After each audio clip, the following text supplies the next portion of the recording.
Vamos seguir falando sobre a PEC dos auxílios a 100 dias das eleições.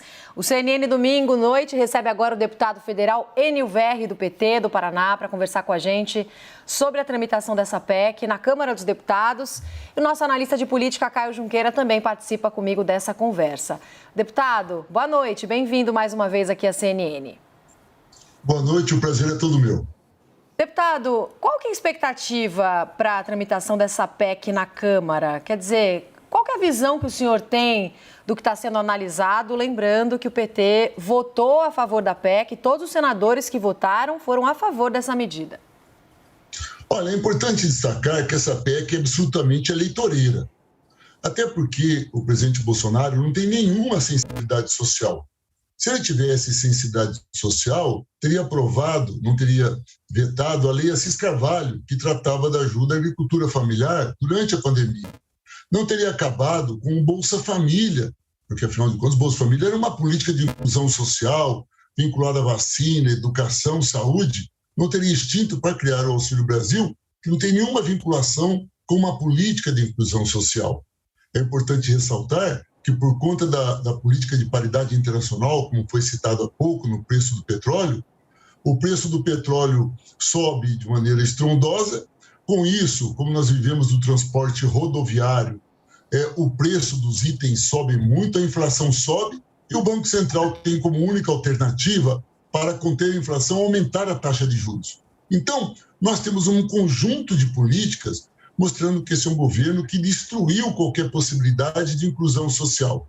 Quando ele resolve agora criar um estado de emergência, primeiro, porque ele assume a sua incompetência no que se refere às políticas sociais, e segundo, ele também diz que o que o Paulo Guedes diz é mentira, que o Paulo Guedes diz que a economia está indo bem, que o desemprego está diminuindo, que a vida do povo está melhorando, e ele cria um estado de emergência. Então, ou uma coisa ou outra, não é verdade?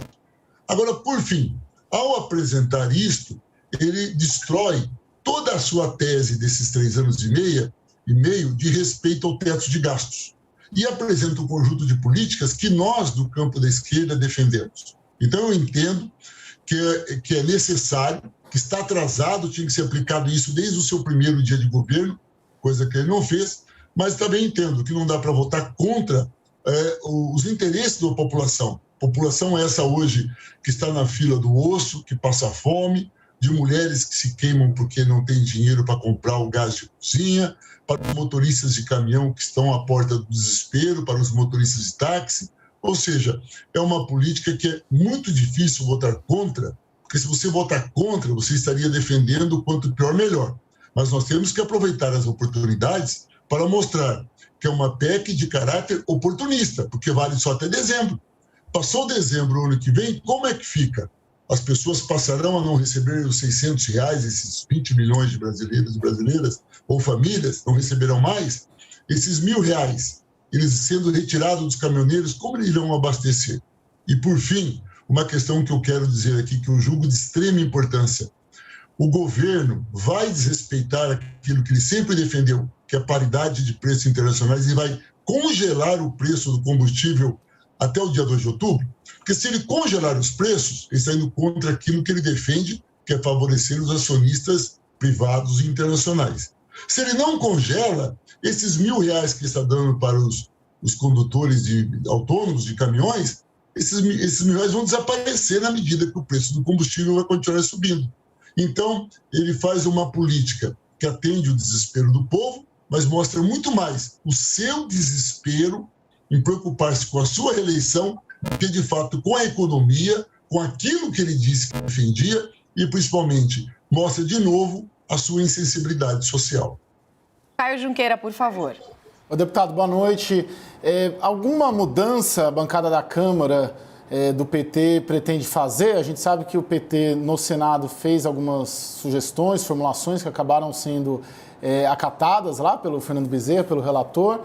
Na Câmara, vocês vão propor algo mais nesse relatório do Danilo Forte? Olha, a conquista no Senado que eu quero ressaltar é que nesses 41 e poucos bilhões havia mais de 1 bilhão para propaganda. Ou seja, o governo que não fez nada pela população criou essa política e, ao mesmo tempo, colocou para gastar 1 bilhão em propaganda para dizer que foi ele que fez isso.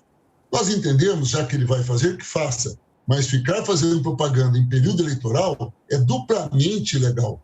Portanto, o avanço que nós tivemos foi de eliminar esses recursos destinados à propaganda, fazendo com que esses recursos possam ser destinados às políticas sociais.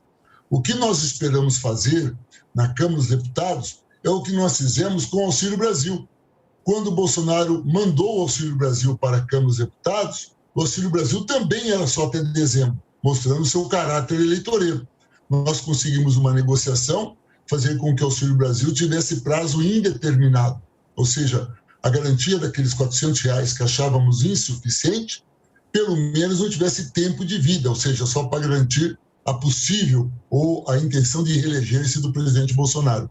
Nós vamos trabalhar, claro, a primeira coisa, se é uma política de inclusão social, ela não pode ter prazo determinado, porque não será até dezembro que vamos equilibrar o Brasil, que vamos tornar a nossa economia mais justa, com uma distribuição de renda mais justa.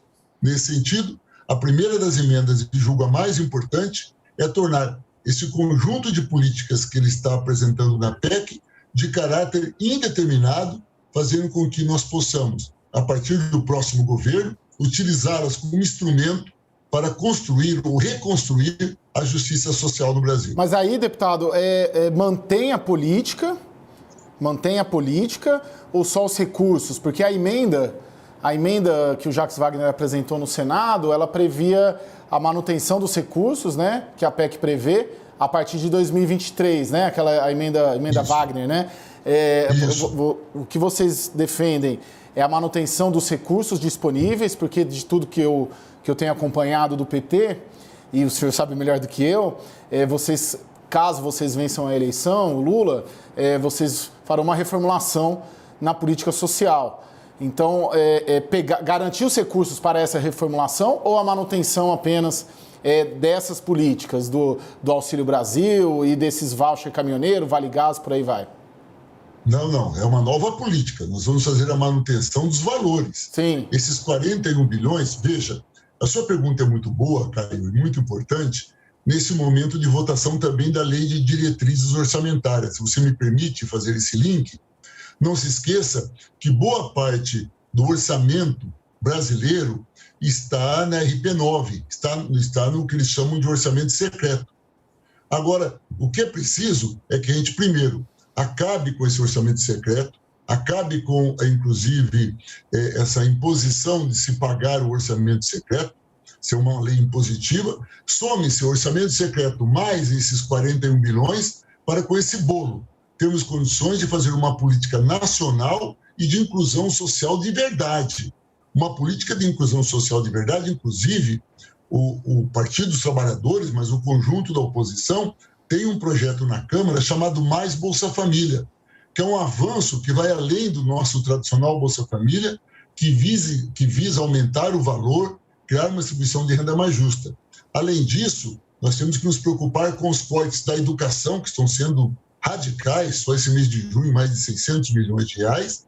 E no que se refere ao combustível, é lógico que o presidente Lula já anunciou o fim dessa política da PPI. Essa política da PPI, que é o preço de paridade internacional, é o principal motivo que nós temos hoje da inflação, da alta taxa de juros e, principalmente, de uma alta taxa da Petrobras que não se reverte para o interesse da população. Por isso, a emenda Wagner tem esse papel estratégico, que, lógico, que nós apoiamos, no sentido que, na eleição do presidente Lula, a gente possa voltar, porque hoje não existe nenhuma. As políticas sociais no Brasil foram destruídas no governo Bolsonaro, uma a uma. O que ele está apresentando agora é uma política eleitoreira, com prazo determinado para resolver um problema determinado, que é a sua reeleição. O que nós queremos voltar é aquilo que já fizemos antes, um conjunto de políticas que tem o Bolsa Família como marca, mas por trás tem a saúde, tem a educação, tem vários outros fatores que somam-se com uma agricultura familiar através do PA, do PENAI, e juntos, com esse recurso, a gente fazer uma política que seja estruturante, que contribua para que você possa mudar a face do Brasil no que se refere à distribuição de renda. Deputado, só queria insistir numa questão, né? O senhor chegou a dizer que a PEC é eleitoreira, mas que não dava para votar contra. O ex-presidente Lula chegou a dizer nos últimos dias que o eleitor deve pegar o dinheiro de Bolsonaro, no caso dessa PEC, e não votar nele. Mas quais são os efeitos eleitorais dessa PEC para a campanha de Jair Bolsonaro? Isso não foi considerado também pelo Partido dos Trabalhadores? Claro que foi, e foi muito discutido com o presidente Lula, com as bancadas do Senado e da Câmara. Entretanto, o Partido dos Trabalhadores luta contra a fome, por um salário mais justo, com a distribuição de renda, por um setor industrial competitivo, com uma agricultura forte, em especial a agricultura. Nesse momento que a população está passando fome, como é que pode um partido que se diz defensor do que eu disse até agora votar contra um projeto desse? Ele é eleitoreiro, é um projeto de curto prazo que visa angariar votos para um governo que levou o país à miséria, mas não é porque nós somos contra esse governo que vamos piorar a vida da população brasileira. Nós temos que, antes de tudo, ter responsabilidade com a população, principalmente com a fome que está atacando todos os setores, a maioria dos setores da sociedade. Portanto, nós vamos denunciar o pacote, caracterizar aquele eleitoreiro, e a população, como diz o presidente Lula, tem que pegar esses recursos porque é dele por direito, que ele foi cortado, ou via reforma trabalhista, ou via reforma da Previdência, ou via eliminação dos empregos pelas políticas de Paulo Guedes. Esses recursos são um direito da população. Ela tem que pegar isso, consumir, mas ter a consciência que se reeleger Bolsonaro, o que vai acontecer? A miséria voltará e essa política será extinta. Por isso que nós temos que, por justiça e respeito à população brasileira, temos que votar de forma favorável. Deputado, obrigada pela conversa com a gente aqui na CNN Brasil neste domingo. Boa semana, até a próxima. Muito obrigado, boa noite a todos e todas. Caio, obrigada também pela participação aqui comigo.